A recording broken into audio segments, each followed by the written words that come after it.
في عضو مجلس إدارة في الأهلي قال إحنا يا جماعة مداخلنا الدولارية في السنة 8 مليون دولار، مصاريفنا السنوية 17 مليون دولار، ومع ذلك إحنا بنوفي بالتزاماتنا بلا تأخير. ده تصريح لو اتقال في أي بلد في العالم فيها إعلام حقيقي الدنيا ما تقوم ما تقعدش.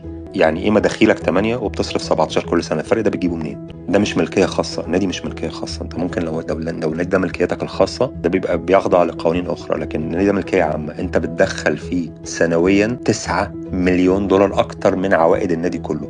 منين؟ محدش بيسأل الأسئلة دي، بس أنا وأنت عارفين منين، صح؟ أنا وأنت عارفين منين؟ مش لازم ندخل السجن يعني عشان في سبيس، عشان خلاص أنا وأنت عارفين منين.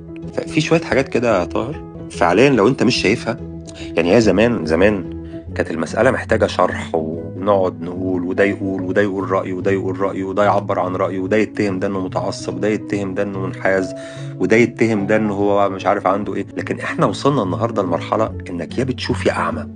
الاشياء واضحة جدا جدا. لو انت لسه مش قادر تشوفها، طب يعني تفتكر انا كلامي هيفرق معاك في ايه؟ في الوقت اللي زيزو انتقل للاهلي البنزين غلي 2 جنيه، اقول اكتر ولا خلاص انتوا اغلبية كاسحة؟ لما بتتشغلوا في اي موضوع اي حاجه ممكن تعدي في النص. تشغلوا طبعا تتشغلوا بشكل ايجابي يعني مبسوطين يعني، والعكس بالعكس.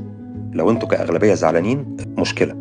انا دلوقتي لا بشتغل في حاجه ليها علاقه بالاعلام المصري ولا ليا اي علاقه ولا ليا لا في الطلوع ولا في التحقيق، والكلام ده بيضرني ما بيفيدنيش. عارف ليه بيضرني؟ لان انا دلوقتي ممكن اقول لك كلام عايم جميل جدا واخلي الناس كلها تقول لي الله عليك، ده انت عاقل، ده انت جميل، ده انت سكر، ده انت حبوب، خد بص على خدك اهي.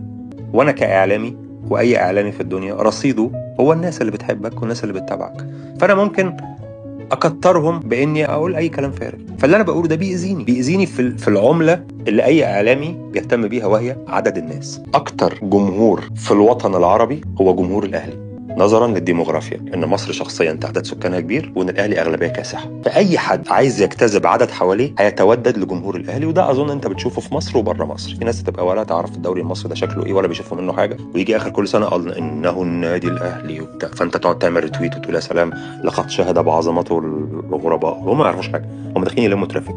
فانا ممكن اخش الم ترافيك. الكلام اللي انا بقوله لك ده مش مفيد ليا باي حال من الاحوال. تفتكر انا ليه بقوله؟ يعني فكر كده، هل انت بتشوف ان انا شخص غبي؟ يعني انا شخص غير قادر على تقييم الموقف حواليا؟ ما ببقاش عارف الدنيا ماشيه ازاي؟ عارف. يعني ما بحبش اقول كلمه عارف اكتر من اي حد وبتاع فتوانه وفتحه صدر وبتاع، ما بحبش الكلام ده، ما بحبش اللغه دي يعني. بس يعني الدلائل اثبتت ان انا عارف. يعني الناس لغايه النهارده بتستشهد بحاجات انا قلتها من 7 سنين. انت تفتكر انا مش فاهم؟ يعني اظن الدلائل بترجح ان انا غالبا فاهم شويه. مش هقول لك فاهم يعني افهم واحد في العالم اينشتاين زماني، بس على الاقل فاهم شويه مش عبيط.